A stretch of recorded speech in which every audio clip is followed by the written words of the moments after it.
Good morning dear student. स्वागत है आप सभी का आपके अपने YouTube channel Bharat education circle पर।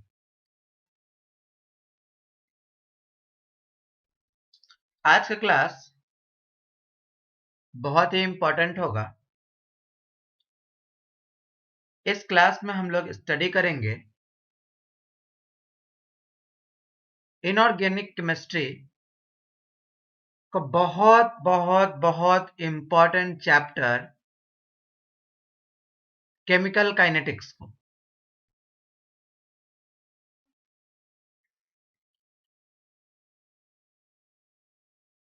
केमिकल काइनेटिक्स के अंदर बच्चों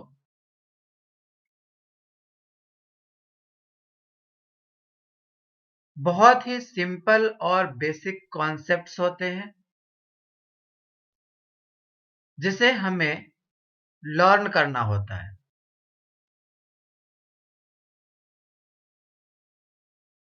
और एक बार इन सभी बेसिक कॉन्सेप्ट्स को हम लोग सीख लेते हैं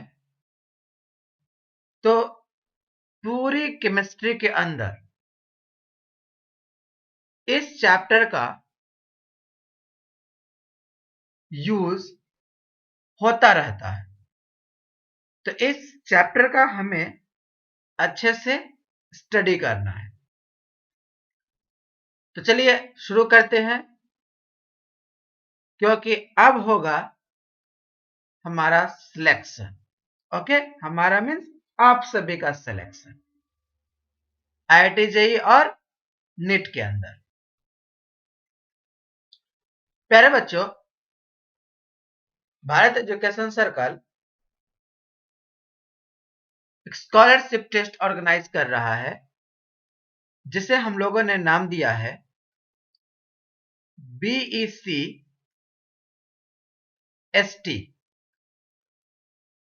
बीईसी एसटी ये स्कॉलरशिप टेस्ट जिसका कि नाम दिया गया है Bharat education circle scholarship test. इस स्कॉलरशिप टेस्ट को वे बच्चे दे सकते हैं जो क्लास 10th में हो। किस क्लास में हो? क्लास 10th में हो और 10th पास हो। क्वालिफाई करने वाले स्टूडेंट्स को स्कॉलरशिप प्रोवाइड किया जाएगा जो कि 90% तक होगा। यह स्कॉलरशिप ट्यूशन फी के ऊपर एप्लीकेबल होगा और हम लोग इस टेस्ट को क्वालिफाई कर लेने के बाद प्रिपरेशन करेंगे IIT JEE mains, NEET, UG 11th and 12th की। एड्रेस स्क्रीन पर दिया गया है और ज्यादा जानकारी के लिए आप हमारे कांटेक्ट नंबर जो कि आपको स्क्रीन पर दिख रहा है कांटेक्ट कर सकते हैं।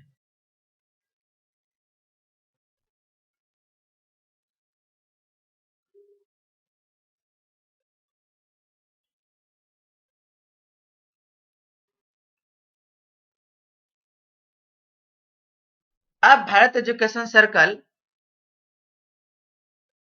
का ऑनलाइन एप्लीकेशन भी डाउनलोड कर सकते हैं अपने गूगल प्ले स्टोर से और हमसे जुड़ सकते हैं।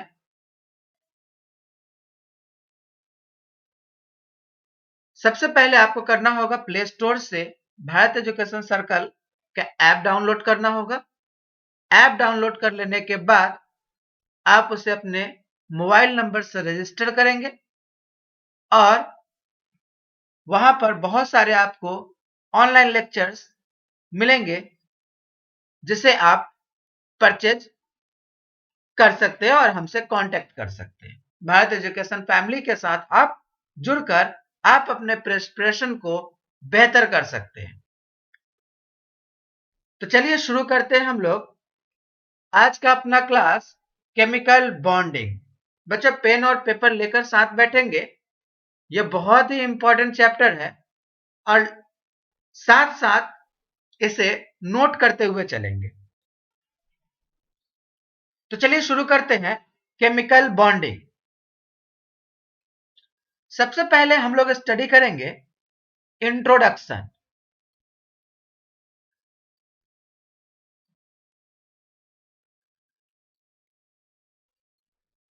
इस केमिकल बॉन्डिंग की हम लोग पहले इंट्रोडक्शन की बात करते हैं।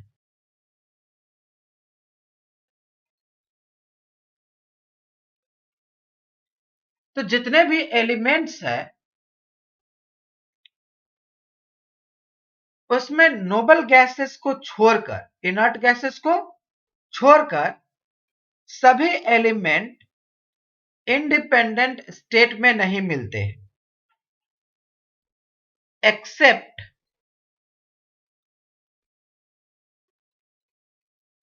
inert gases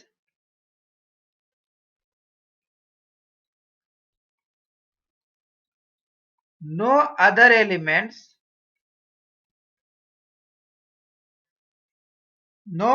elements exist as independent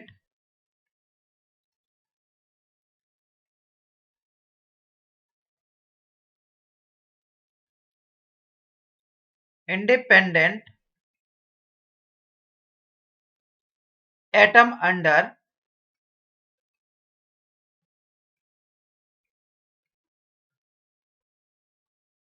ordinary condition। Inert gases को छोड़कर कोई भी एलिमेंट ऑर्डिनरी कंडीशन पर फ्री स्टेट में नहीं मिलता है, इंडिपेंडेंट स्टेट में नहीं मिलता है। जब भी मिलेंगे वो बॉन्डिंग कंडीशन में ही मिलेंगे। जब भी कोई एलिमेंट मिलेगा नेचर के अंदर ऑर्डिनरी कंडीशन पर, तो वो एटम कैसा मिलेगा? इंडिपेंडेंट, सॉरी बॉन्डिंग के केस में। लेकिन इनर्ट कैसा मिलेगा? फ्री स्टेट में।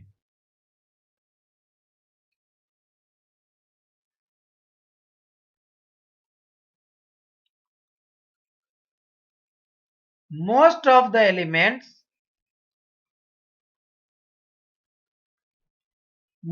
the elements exist as molecules,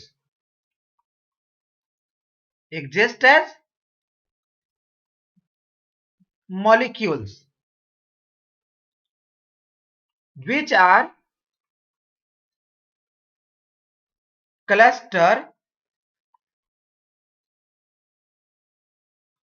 of atoms।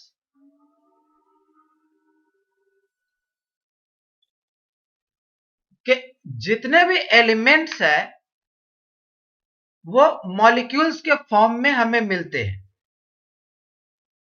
कैसे मिलते हैं? मॉलिक्यूल्स के फॉर्म में। और मॉलिक्यूल्स क्या है? तो एटम्स का क्लस्टर है, एटम्स का क्लस्टर है, एटम्स का क्लस्टर है। क्लस्टर मीन्स बंच, गुच्छा।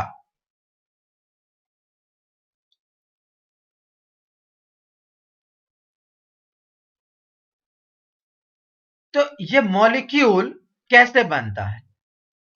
अब molecule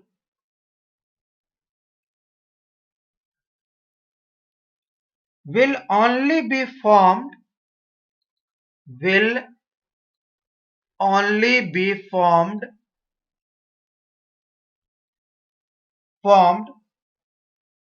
if it is more stable, if it is more stable and has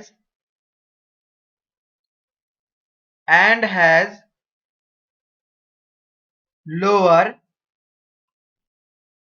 energy। than the individual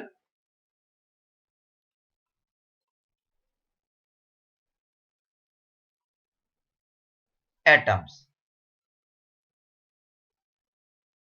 कोई भी मॉलिक्यूल तभी बन पाएगा, कोई भी मॉलिक्यूल तभी बन पाएगा जब वो ज्यादा स्टेबल हो, उसकी एनर्जी कम हो रिस्पेक्टिव एटम से, उसकी एनर्जी कम हो रिस्पेक्टिव एटम से। तो बच्चों, इस स्लाइड में हम लोगों ने क्या स्टडी किया? इंट्रोडक्शन के तौर पर हम लोगों ने इस चैप्टर में इंट्रोडक्शन के तौर पर स्टडी किया कि केवल इनर्ट गैसेस को छोड़कर, केवल इनर्ट गैसेस को छोड़कर सभी एलिमेंट्स एग्जिस्ट करते हैं, सभी एलिमेंट एग्जिस्ट करते हैं बॉन्डिंग कंडीशन में। कोई भी एलिमेंट फ्री स्टेट में ऑर्डिनरी कंडीशन पर नहीं मिलता। Most of the elements exist as molecules. ज्यादातर एलिमेंट्स मॉलिक्यूल्स के फॉर्म में हमें मिलते हैं, जो कि एटम्स का एक ग्रुप है। मॉलिक्यूल क्या है? एटम का ग्रुप है।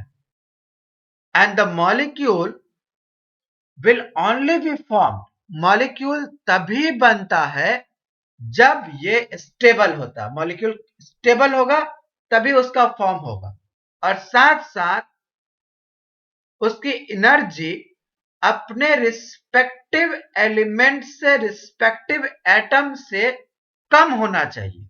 उसकी एनर्जी रिस्पेक्टिव एटम से कम होनी चाहिए, तभी जाकर के क्या बनता है? मॉलिक्यूल्स का फॉर्मेशन होता है। चलिए बच्चों, अब हम लोग स्टडी करते हैं केमिकल बॉन्ड्स की। क्या है ये chemical bonds?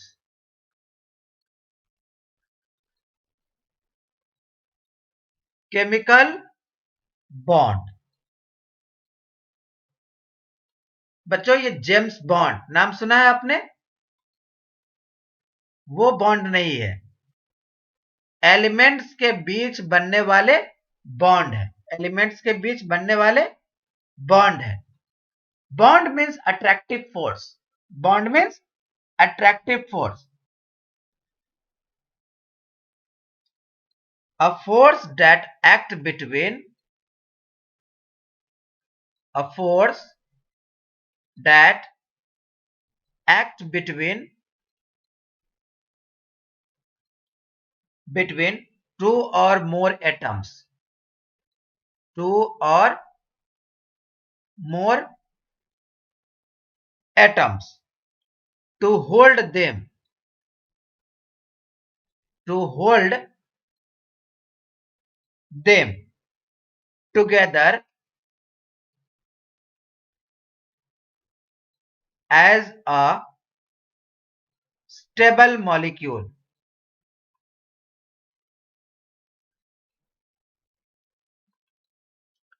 Force, chemical bond क्या है? तो बच्चों केमिकल बॉन्ड एक फोर्स है जो दो या दो से ज्यादा एटम को आपस में बांध कर रखता है, आपस में अटैच करके रखता है, जिससे कि एक स्टेबल मॉलिक्यूल का फॉर्मेशन हो सके। बॉन्ड क्या है? केमिकल बॉन्ड एक तरह का फोर्स है जो दो या दो से ज्यादा एटम के बीच वर्क करता है ताकि एक स्टेबल मॉलिक्यूल का फॉर्मेशन हो सके, ताकि एक स्टेबल मॉलिक्यूल का फॉर्म हो सके।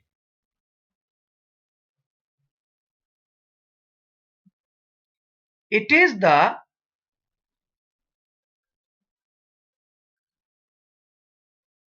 union of two or more atoms, union of two or more atoms involving redistribution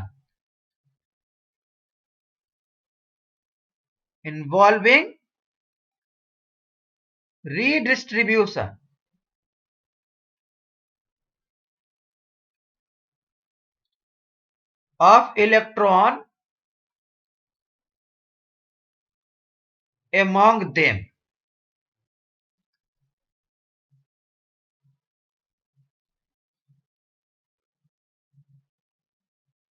This process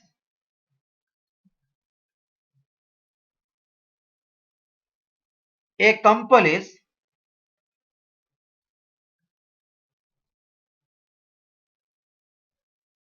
accompanied by decrease in energy. Decrease in energy.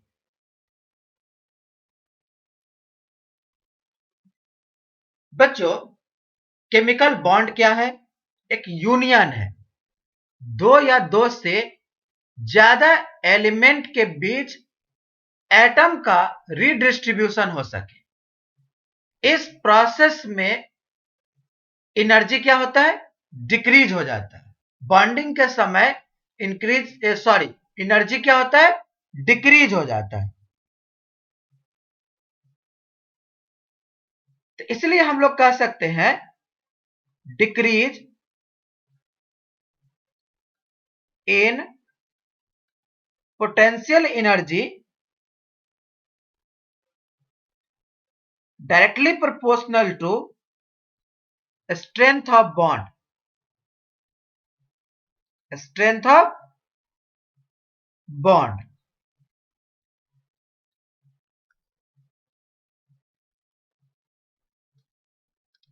अगर पोटेंशियल एनर्जी डिक्रीज होती है तो बॉन्ड का strength क्या होता है? बढ़ जाता है। बॉन्ड का स्ट्रेंथ बढ़ जाता है।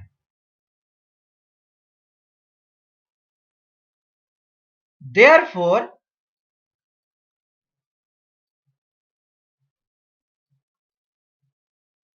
molecules are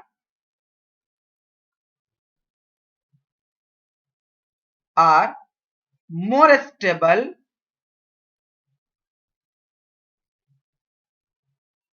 than atoms.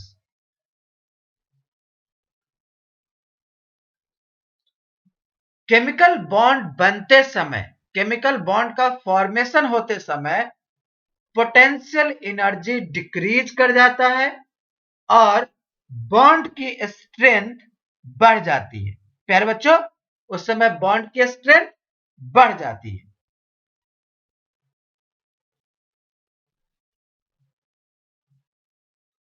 चलिए अब हम लोग स्टडी करते हैं बॉन्ड के क्लासिफिकेशन पर। That means classification of bond. हमें क्या स्टडी करना है? Classification of bond. Classification of bond. अब हम लोगों को बॉन्ड को डिफरेंट कैटेगरी में डिवाइड करना है।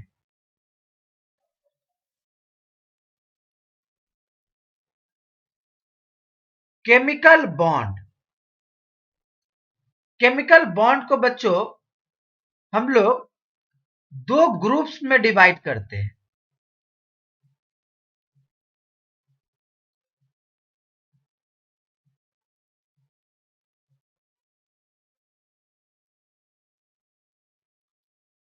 किसमें डिवाइड कर देते हैं? दो ग्रुप्स के अंदर।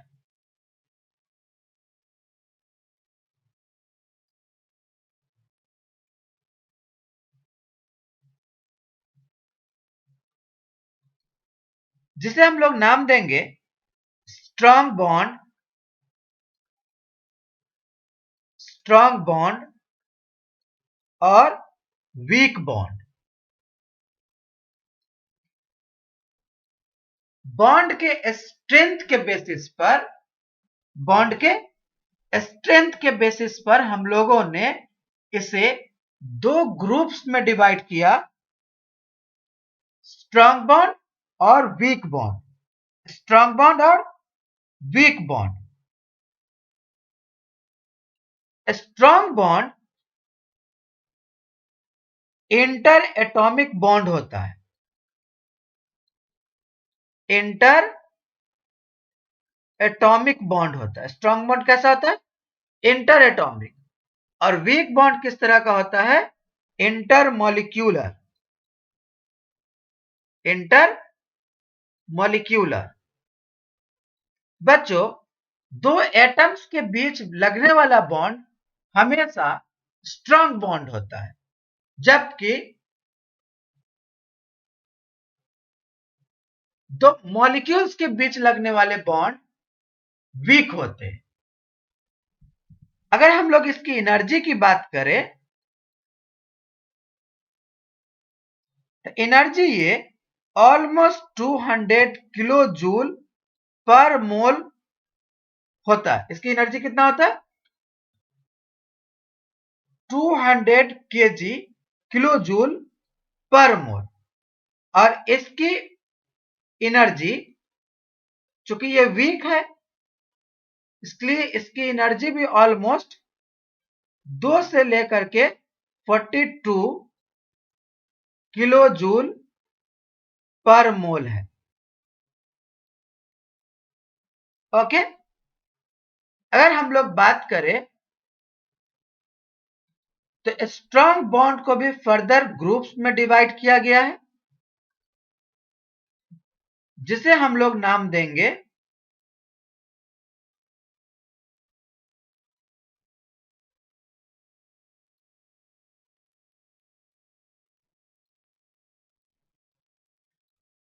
Ionic bond,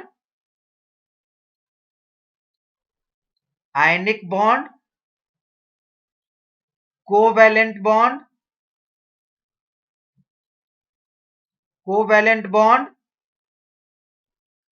coordinate bond,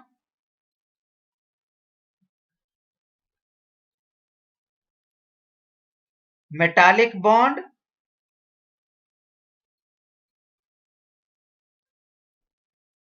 strong bond को यहां पर हम लोगों ने 4 ग्रुप्स में कैटेगराइज कर दिया। Ionic bond, covalent bond, coordinate bond and metallic bond. साथ साथ हम लोगों ने यहां पर वीक बॉन्ड को भी 2 हिस्से में डिवाइड किया। वीक बॉन्ड को भी 2 हिस्से में डिवाइड किया। इसे हम लोग नाम देंगे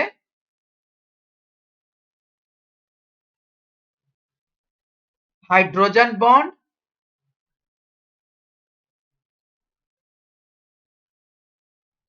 क्या नाम देंगे? Hydrogen bond and van der Waals force.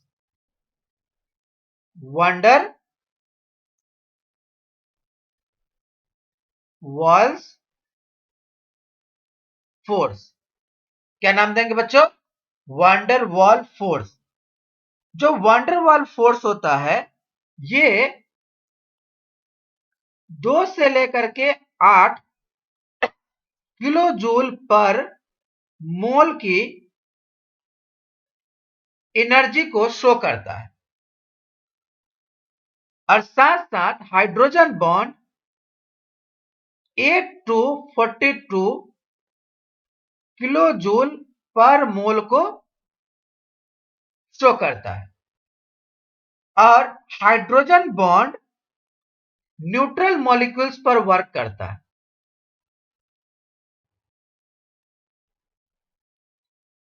For neutral molecules. किस पर वर्क करता है बच्चों? न्यूट्रल मॉलिक्यूल्स पर। यहां पर हम लोगों ने बॉन्ड को, केमिकल बॉन्ड को 2 मेजर सेक्शन में डिवाइड किया, strong bond and weak bond. ये क्लासिफिकेशन बॉन्ड के स्ट्रेंथ पर किया गया है, बॉन्ड के स्ट्रेंथ पर। बच्चों strong bond inter atomic bond कहलाता है और weak bond inter molecular bond कहलाता है। एनर्जी की बात करें तो स्ट्रॉन्ग बॉन्ड 200 किलो जूल पर मॉलिक्यूल्स के रेंज का होता है और वीक बॉन्ड की एनर्जी 2 से लेकर के 42 किलो जूल पर मोल की रेंज का होता है। स्ट्रॉन्ग बॉन्ड को हम लोगों ने 4 सब ग्रुप्स में डिवाइड किया है: ionic bond, covalent bond, coordinate bond and metallic bond. जबकि वीक बॉन्ड को हम लोगों ने डिवाइड किया है 2 सेक्शंस में, 2 सब ग्रुप्स में: हाइड्रोजन बॉन्ड और वांडरवाल फोर्स। बच्चों वांडरवाल फोर्स की एनर्जी रेंज 2 से लेकर के 8 किलो जूल पर मोल की होती है। साथ ही हाइड्रोजन बॉन्ड की एनर्जी रेंज 8 से लेकर के 42 किलो जूल पर मोल की होती है। हाइड्रोजन बॉन्ड एक तरह का न्यूट्रल मॉलिक्यूल्स के लिए यूज किए जाने वाले वीक फोर्सेज होती है, वीक बॉन्ड होती है।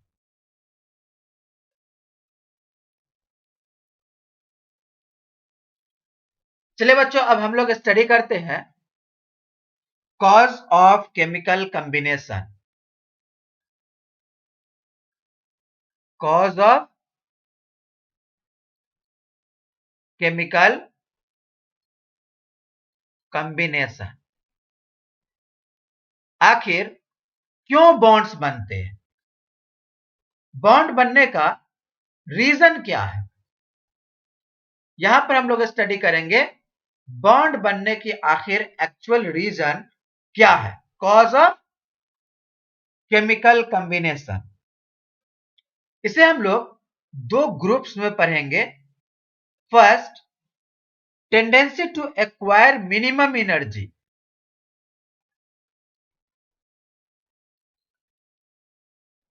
Tendency to acquire minimum energy।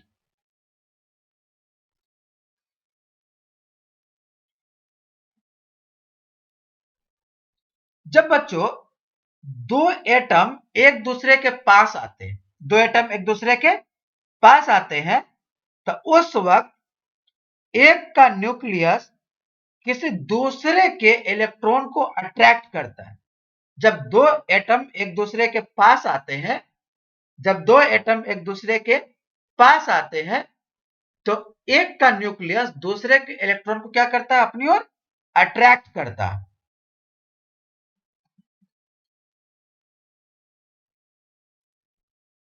When 2 atoms approaches to each other, when 2 atoms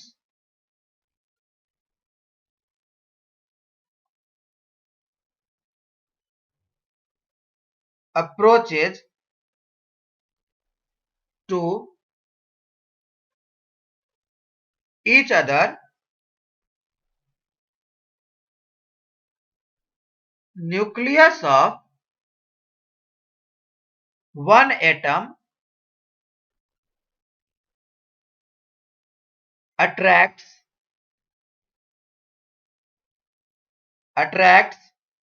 the electron of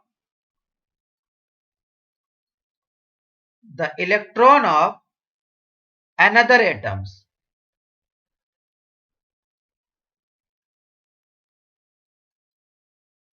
जब 2 एटम एक दूसरे के पास आते हैं, तो एक का न्यूक्लियस दूसरे के इलेक्ट्रॉन को अट्रैक्ट कर लेता है। साथ साथ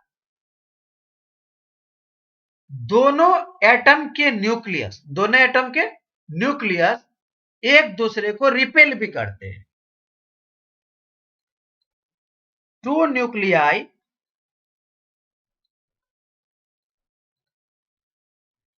two nuclei and electrons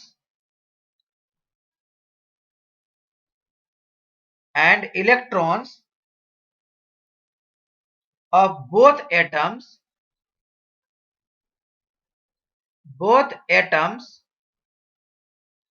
repel each other. Repel each other.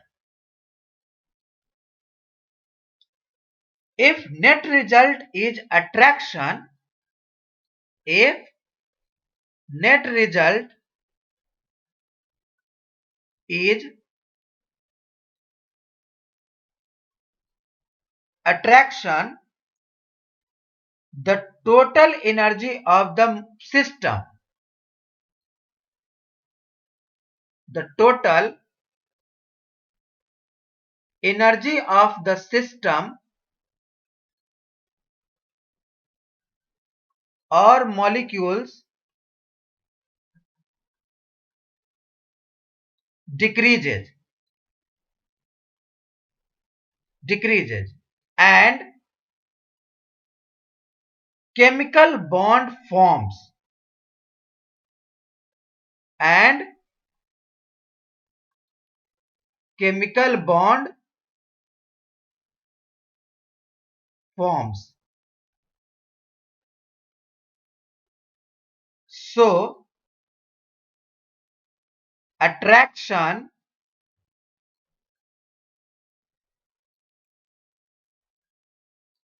is inversely proportional to energy and directly proportional to stability.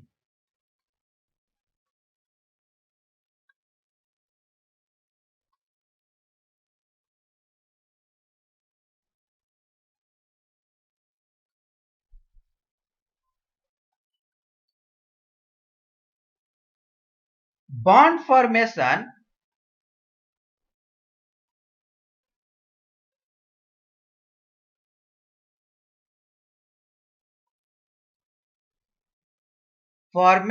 of bond is an exothermic process.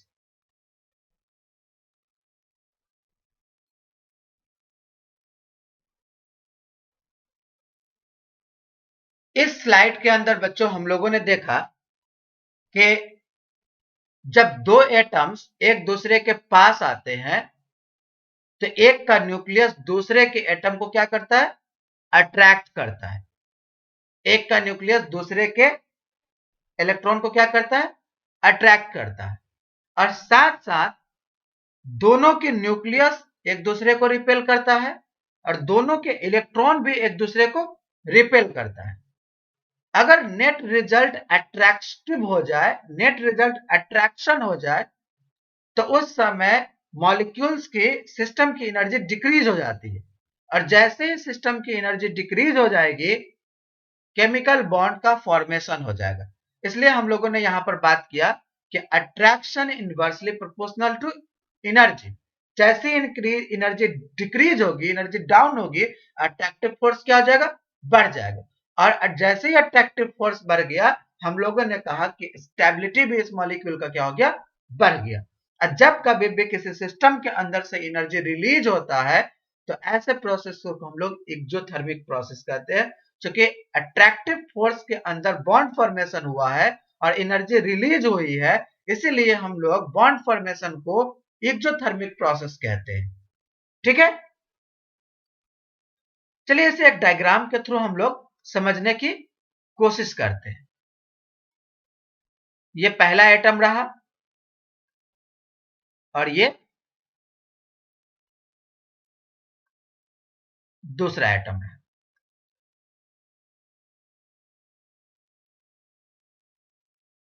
यहां पर बच्चों ये इसका न्यूक्लियस है और ये इस एलिमेंट का न्यूक्लियस है, ये इस एटम का न्यूक्लियस है। इसे हम लोगों ने नाम दे दिया सपोज ए, एटम ए, और इसे नाम दे दिया हम लोगों ने एटम बी। चूंकि इस एलिमेंट में एटम के अंदर सराउंडिंग में भी इलेक्ट्रॉन होगा, यहां भी इलेक्ट्रॉन होगा। तो यहां पर हम लोगों ने देखा, इसे मैं इरेज कर दे रहा हूं,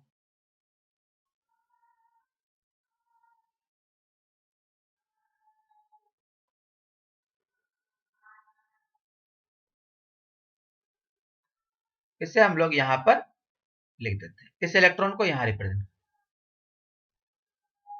तो हम लोगों ने देखा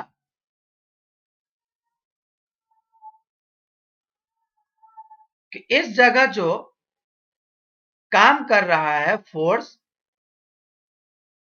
वो किस तरह का फोर्स है? रिपल्सिव है। किस तरह की फोर्स है? एक दूसरे के एटम को क्या करता है? वो रिपेल करता है। तो इस जगह पे वर्क किया रिपल्सन। एक दूसरे के एटम को भी, इलेक्ट्रॉन को, न्यूक्लियस को भी बच्चों क्या करता है? रिपल्सन देता है। तो ये भी क्या हो गया? रिपल्सन।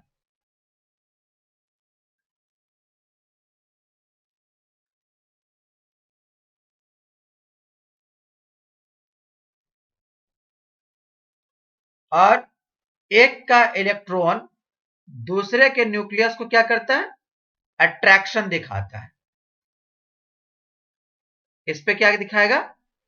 अट्रैक्शन दिखाएगा। तो इस जगह पे मैं लिख दे रहा हूं कि ये दोनों कैसा है? अट्रैक्शन को शो करता है। अगर फोर्स नेट क्या हो जाएगा? Force attraction minus force repulsion. अगर नेट फोर्स यहां पर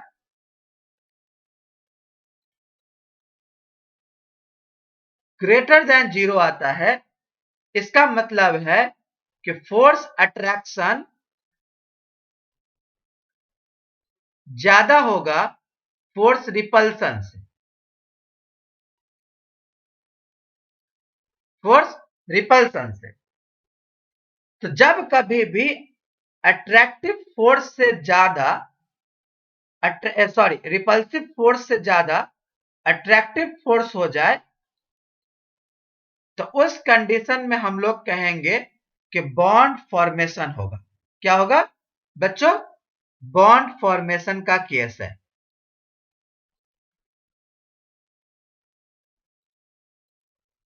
बॉन्ड फॉर्मेशन का केस है। बॉन्ड बनने का रीजन क्या है? अट्रैक्टिव फोर्स का डोमिनेंट होना। अट्रैक्टिव फोर्स का डोमिनेंट होना। इसे हम लोग एक ग्राफ से भी रिप्रेजेंट कर सकते हैं।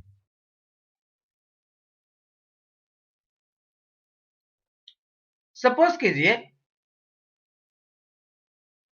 कि ये हमारे पास क्या है? दो एक्सिस, ठीक है। और हम लोग एक लाइन को ड्रॉ कर लेते हैं,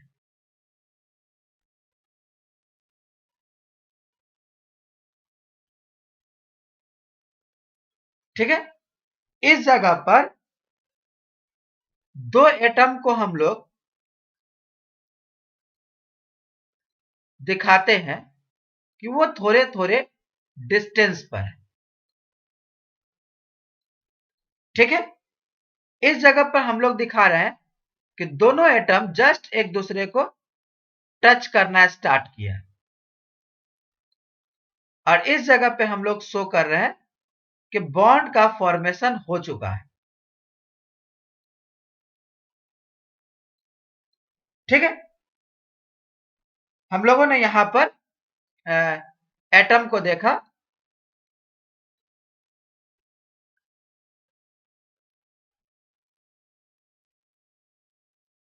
इसका कलर चेंज कर देते हैं ताकि एक विजिबल हो जाए।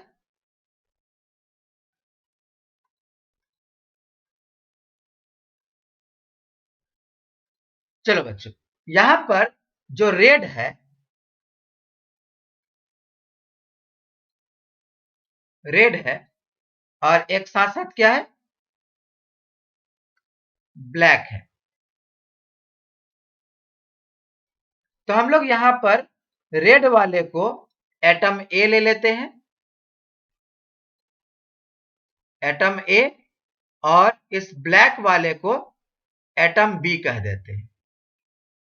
जब दो एटम एक दूसरे को से फार डिस्टेंस पर थे, एक दूसरे से फार डिस्टेंस पर थे, तो उस समय दोनों के बीच में कोई अट्रैक्टिव और रिपल्सिव फोर्स नहीं था।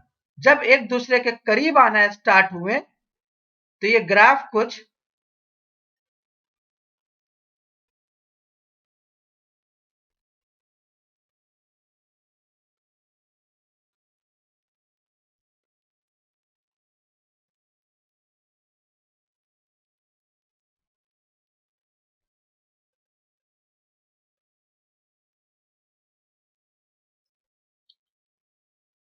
इसे अच्छे से बनाने की कोशिश करते हैं बच्चों।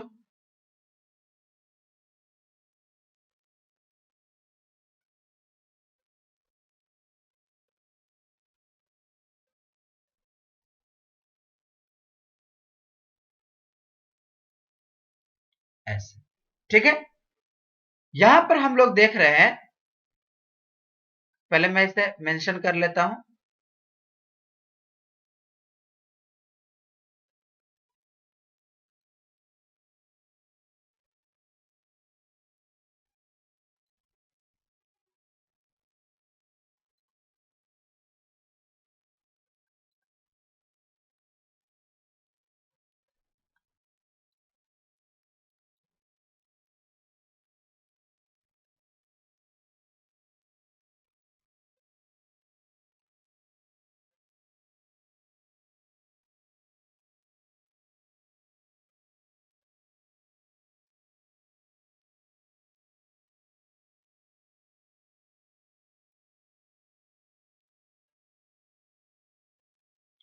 बॉन्ड एनर्जी,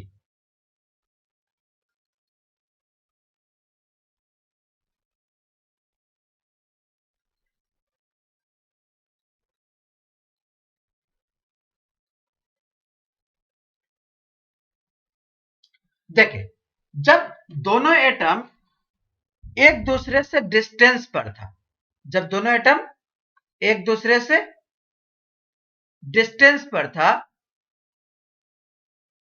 जब दोनों एटम एक दूसरे से डिस्टेंस पर था,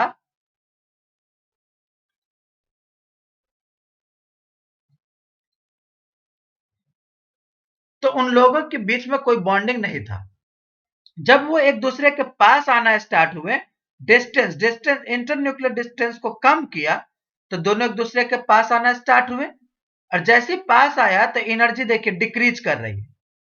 ये वो पॉइंट रहा जहां पर एकदम एनर्जी मिनिमम हुआ। और जब एनर्जी मिनिमम हुई, जब भी एनर्जी मिनिमम हुई, तो दोनों के बीच में क्या हुआ, बॉन्ड का फॉर्मेशन हुआ। अब बॉन्ड का फॉर्मेशन होते समय जो एनर्जी का ग्राफ ये मिल रहा है, इसी को हम लोग क्या नाम देंगे, बॉन्ड एनर्जी। तो इस ग्राफ में हम लोगों ने देखा कि जब कभी भी बॉन्ड का फॉर्मेशन होगा, बॉन्ड का फॉर्मेशन होगा, तो इंटरन्यूक्लियर डिस्टेंस, जिस जगह पे बॉन्ड का फॉर्मेशन होगा, उस जगह एनर्जी का सबसे मिनिमम वैल्यू मिलेगा, एनर्जी का सबसे मिनिमम वैल्यू मिलेगा। और ये तो रही बच्चों के बॉन्ड फॉर्मेशन का कॉज क्या था, तो tendency to acquire minimum energy, tendency to acquire minimum energy. दूसरा रीजन भी है tendency to acquire noble gas configuration,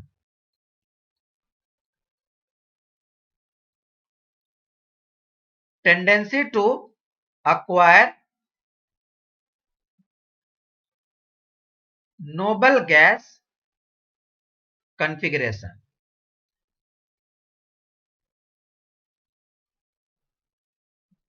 noble gas configuration।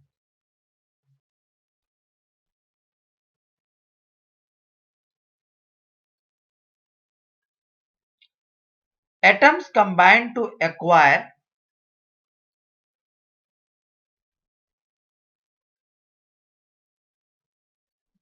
atoms combine to acquire noble gas configuration. Noble gas configuration.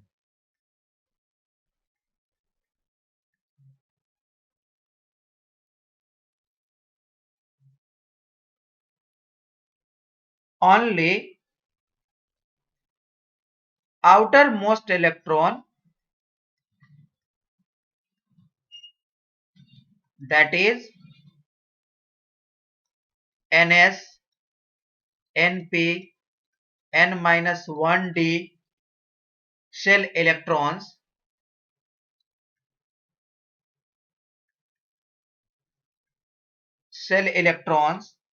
participate in bond formation. Participate in bond formation.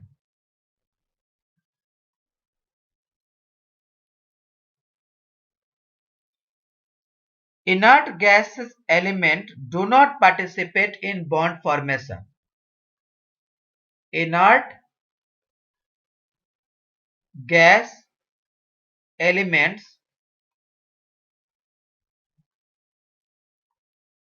do not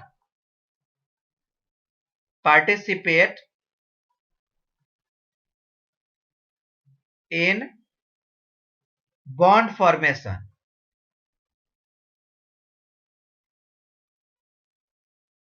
Bond formation, as they have a stable electronic configuration.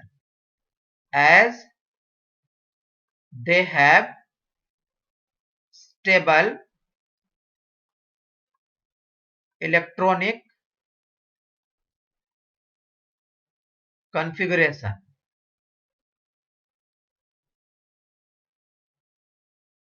Hence will have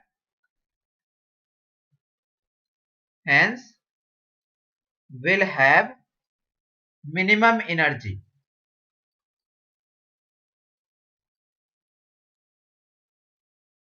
Minimum energy. Stable configuration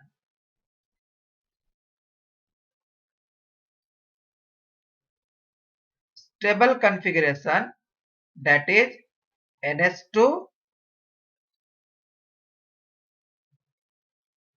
or NH2NP6. ये सब क्या है? Stable configuration है। अगर outer cell NH2 से fill हो जाए या आउटर सेल NH2NP6 से फिल हो जाए तो हम लोग क्या कहेंगे? इसे स्टेबल कॉन्फ़िगरेशन कहेंगे। इस जगह पर N के जगह पर हम लोग अगर 1 लिख ले तो ज्यादा बेहतर रहेगा। 1s2 और NH2NP6 कॉन्फ़िगरेशन। तो बच्चों आज का क्लास हम लोग यहीं पर ओवर करते हैं। नेक्स्ट क्लास में मिलेंगे हम लोग इस चैप्टर को आगे बढ़ाने के लिए। तब तक आप सभी रखें आप अपना ख्याल। लेक्चर को पूरी ईमानदारी के साथ फॉलो करें। वीडियो को लाइक और शेयर जरूर करें और चैनल पर लगातार बनने के लिए इसे सब्सक्राइब जरूर करें। Thank you.